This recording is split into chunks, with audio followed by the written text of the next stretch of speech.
नमस्कार, मनवाज रेसिपीमध्ये मी तुम्हा सर्वांचं मनापासून स्वागत करते। आज आपण मऊ लुसलुशीत अशी इडली कशी तयार करायची ते बघणार आहोत। काही वेळा काय होतं, इडली करायला गेलं की ती बिघडते। एकतर ती दडदडीत होते किंवा ती चांगली फुगत नाही, खाताना ती अशी घशात अडकल्यासारखी होते। असं होऊ नये म्हणून त्याचे एक योग्य प्रमाणासह आज आपण त्याची रेसिपी बघणार आहोत। आज आपण इडली कशी करायची ते बघणार आहोत। त्याच्यासाठी आधी आपण इथे त्यासाठी सगळं लागणारं साहित्य काय लागतं ते बघूया।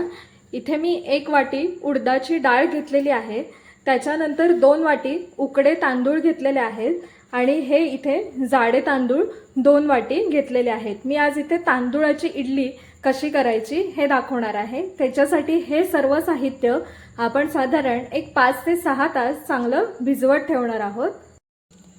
त्यानंतर हे डाळ आणि 2 प्रकारचे तांदूळ मी इथे एका मोठ्या पातेल्यात घेतलेले आहे। आता ते आपण साधारण 5 ते 6 तास चांगले भिजवून घेणार आहोत। हे बघा, तुम्ही बघू शकता मी इथे डाळीमध्ये भरपूर पाणी घालून ठेवलेलं आहे। आता ती आपण चांगली भिजवून घेऊया। हे बघा, तुम्ही इथे बघू शकता आपण ही डाळ आणि तांदूळ एक 5 ते 6 तास किंवा रात्रभर खूप चांगले भिजलेले आहेत। त्याच्यानंतर मी इथे साधारण 1 वाटी पोहे घेतलेले आहेत भिजवून, ते सुद्धा आपण सगळे यामध्ये काढून घेणार आहोत। हे सुद्धा डाळ आणि तांदूळाबरोबर वाटून घ्यायचे आहेत, म्हणजे आपली इडली आहे ती हलकी व्हायला मदत होते। साधारण 1 वाटीभर भिजवून पोहे घेतलेले होते, ते पण मी या डाळ तांदूळात सगळे काढून घेतलेले आहेत। आता आपण सगळं थोडं थोडं करून हे वाटप थोडंसं पाणी घालून मिक्सरच्या भांड्यामध्ये वाटून घेऊया। इथे मी मिक्सरच्या भांड्यामध्ये डाळ तांदूळ सगळे एकत्र घेतलेले आहेत। आता मी त्याच्यामध्ये थोडंसं पाणी घालून ते मिश्रण एकदम बारीक वाटून घेणार आहे। थोडंसं पाणी घालूया आपण, साधारण अर्ध भांडं मी पाणी घातलेलं आहे। आता हे मिश्रण मी मिक्सरमधनं बारीक फिरवून घेते। हे बघा, तुम्ही बघू शकता मी इथे खूप बारीक असं पीठ वाटून घेतलेलं आहे। तांदूळ मिक्सरमध्ये वाटायला थोडासा वेळ लागतो, पण पूर्ण बारीक झालेले आहेत तांदूळ। हे बघा, तुम्ही बघू शकता। आता मी हे सगळं एका भांड्यामध्ये काढून घेते आणि मी अशाच प्रकारे पुढचे सगळे डाळ तांदूळ वाटून घेणार आहे। अशा प्रकारे आपलं इथे सगळं पीठ वाटून तयार आहे। ते आता चांगलं मी ह्याच्यात एकजीव करून घेते। हे फेटताना मी एकाच बाजूने फेटते, उलट सुलट दिशेने फेटायचं नाहीये। एकाच बाजूने हे सगळं पीठ चांगलं फेटून घेते, म्हणजे सगळं हे मिश्रण एकजीव होईल याच्यात।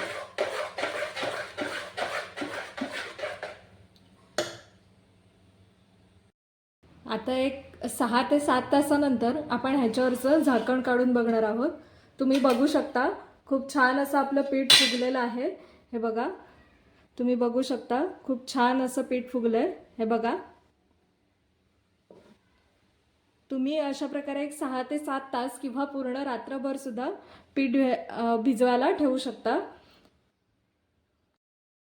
आता हे तयार झालेलं इडलीचं बॅटर आपण हलक्या हाताने आणि एकाच दिशेने असं व्यवस्थित फेटून घेणार आहोत। हे बघा, तुम्ही बघू शकता असं आपण एकाच डायरेक्शनने व्यवस्थित फेटून घेणार आहोत।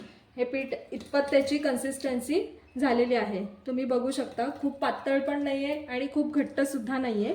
या प्रकारे आपली कन्सिस्टन्सी पिठाची तयार झालेली आहे। त्यानंतर आपण या बॅटरमध्ये चवीप्रमाणे थोडंसं मीठ घालून घेऊया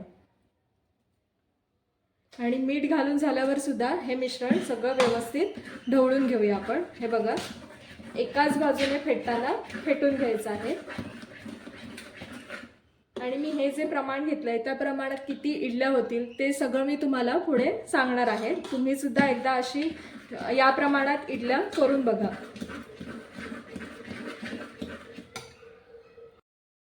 आता या तयार केलेल्या पिठामध्ये मी अगदी थोडंसं पाणी टाकून घेणार आहे। खूप पण पाणी याच्यामध्ये घालून पीठ पातळ करायचं नाहीये, थोडंसं जाडसरच ठेवायचं आहे। हे बघा, या पद्धतीने जास्ती पातळ पण पीठ तयार करायचं नाहीये। इथे आपलं इडलीचं बॅटर तयार झालेलं आहे। आता आपण इडल्या लावून घेऊया। आता हे मी इथे इडलीचं पात्र घेतलेलं आहे। आता त्यामध्ये मी हे सगळं इडलीचं बॅटर भरून घेते। हे पूर्ण अगदी काठोकाठ पण भरायचं नाहीये, इडली फुलण्यासाठी आपण ह्याच्यामध्ये थोडी वर जागा ठेवणार आहोत। हे सगळं बॅटर मी भरून घेते ह्याच्यात इडली पात्रामध्ये.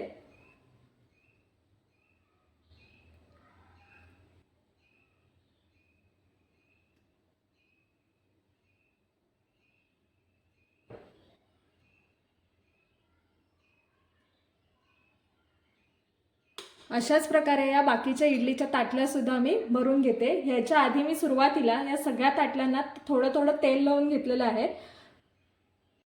इथे मी अशा प्रकारे इडलीच्या सगळ्या ताटल्यात हे बॅटर लावून घेतलेलं आहे. आता आपण त्या कुकरमध्ये एक 20 मिनिटांसाठी शिजवायला ठेवूया. हा माझ्याकडे इथे अशा प्रकारचा इडलीचा कुकर आहे आणि ह्याच्या तळाशी मी सुरुवातीलाच थोडं पाणी घालून घेतलेलं आहे. आणि आता या सगळ्या ताटल्या एक एक करून मी ह्याच्यामध्ये ठेवून घेणार आहे. इथे मी सगळ्या ताटल्या ह्याच्यावर ठेवून घेतलेल्या आहेत आणि ह्याच्यावर झाकण ठेवून एक 20 मिनिटांसाठी आपण मोठ्या गॅसवर इडल्या चांगल्या शिजवून घेणार आहोत. आता आपली इथे 20 मिनिटं इडल्या शिजवून झालेल्या आहेत. बघूया आपल्या इडल्या कशा शिजल्यात ते. वा, हे बघा, तुम्ही बघू शकता इथे आपल्या छान पांढऱ्या शुभ्र अशा इडल्या तयार झालेल्या आहेत. आता ह्या सगळ्या इडल्या आपण ह्याच्यात कुकरमधनं खाली काढून घेऊया. या इथे आपल्या छान जाळीदार अशा इडल्या तयार झालेल्या आहेत. आता या आपण पूर्णपणे गार झाल्या की या साच्यामधनं बाहेर काढून घेऊया. या गरम असताना काढल्या की त्या नीट निघत नाहीत, त्याच्यामुळे या पूर्ण थंड करून घेऊया आपण. मग नंतर ह्याच्यातनं साच्यामधनं या इडल्या आपण काढून घेणार आहोत. अशा प्रकारे आपल्या इथे इडल्या बनवून तयार आहेत. या प्रमाणात साधारण माझ्या 30 ते 35 इडल्या होतात. आता आपण इडलीसाठी सांबार कसं करायचं ते बघूया. इथे मी सगळ्यात आधी डाळ घेतलेली आहे. इथे मी ह्याची मुगाची डाळ आणि मसूरची डाळ अशा 2 डाळ मिक्स घेतलेल्या आहेत. त्याच्यानंतर भाज्यांमध्ये 2 मध्यम आकाराचे कांदे चिरून घेतलेले आहेत, 2 डांबे घेतलेले आहेत.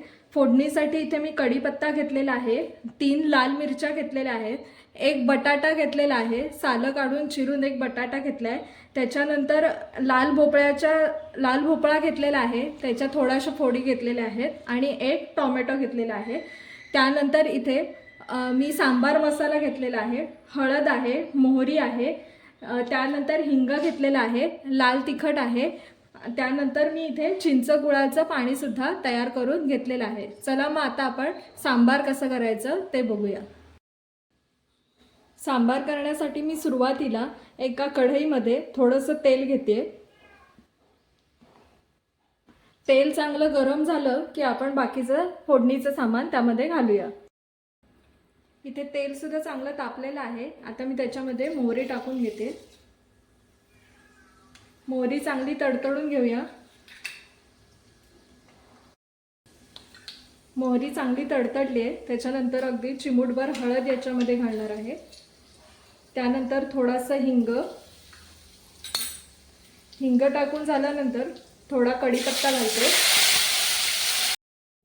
आणि आज मी 3 लाल मिरच्या घेतलेल्या आहेत त्या सुद्धा ह्याच्यामध्ये टाकून घेते आणि हे सगळं मिश्रण एकजीव करूया.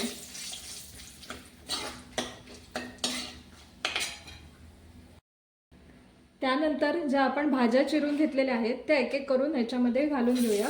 पहिला हा कांदा आहे तो चांगला आपण लाल थोडासा शिजेपर्यंत परतून घेणार आहोत. कांदा चांगला शिजून घेऊया आपण.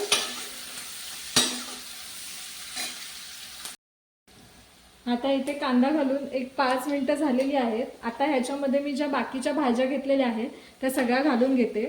टोमॅटो घालून घेऊया सगळं. त्यानंतर बटाटे घालते. बटाटे आणि लाल भोपळा आहे आणि डांबे आहेत. या सगळ्या भाज्या एक एक करून ह्याच्यामध्ये घालून घेऊया आणि या भाज्या फोडणीमध्ये या भाज्या चांगल्या एकत्र करून घेऊया. त्यानंतर या भाज्यांमध्ये थोडंसं पाणी घालूया आणि या भाज्यांवर झाकण ठेवून भाज्या चांगल्या शिजवून घेणार आहोत.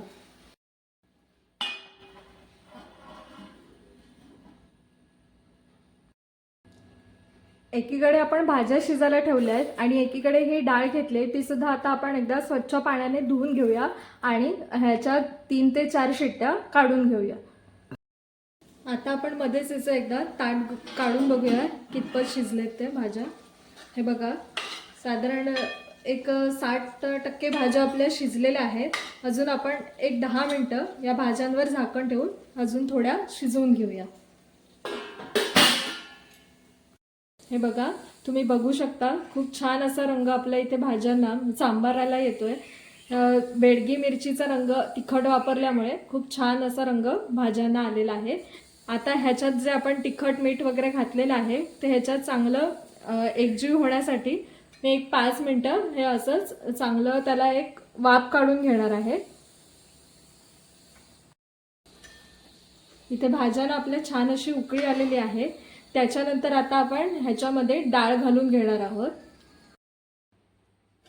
इथे आपली ही डाळ सुद्धा शिजून तयार आहे। शिजवल्यानंतर ही डाळ मी चांगली घोटून घेतलेली आहे। आता ज्या आपण भाज्या शिजवून घेतलेल्या आहेत त्याच्यामध्ये ही डाळ आपण काढून घेऊया। आता मी या भाज्यांमध्ये हे सगळं शिजवलेलं वरण थोडं थोडं करून काढून घेते।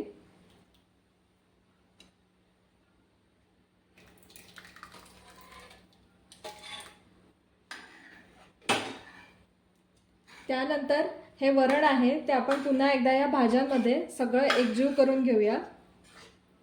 बघू शकता तुम्ही खूप छान असा रंग आला आपल्या सांबाराला। हे बघा, आणि हे आता थोडं दाटसर दिसतंय। आता आपण ह्याच्यात थोडं थोडं करून पाणी घालून घेणार आहोत। यामध्ये थोडं थोडं करून पाणी घालते। तुम्हाला हे सांबार कितपत पातळ कितपत घट्ट हवंय त्यानुसार ह्याच्यात तुम्ही पाण्याचं प्रमाण कमी जास्त करू शकता। हे बघा, मी साधारण याची एवढी कन्सिस्टन्सी ठेवलेली आहे। तुम्हाला हवं असेल तर थोडं पातळ पण ठेवू शकता, पण सांबार हे खूप असं पातळ नसावं। हे साधारण एवढी त्याची कन्सिस्टन्सी असते, तुम्ही बघू शकता। आता आपण या सांबाराला एक चांगली उकळी काढून घेऊया। मगाशी आपण इथे थोडासा सांबार मसाला ठेवून दिलेला होता, तो आता आपण सगळा मसाला ह्याच्यामध्ये घालून घेऊया।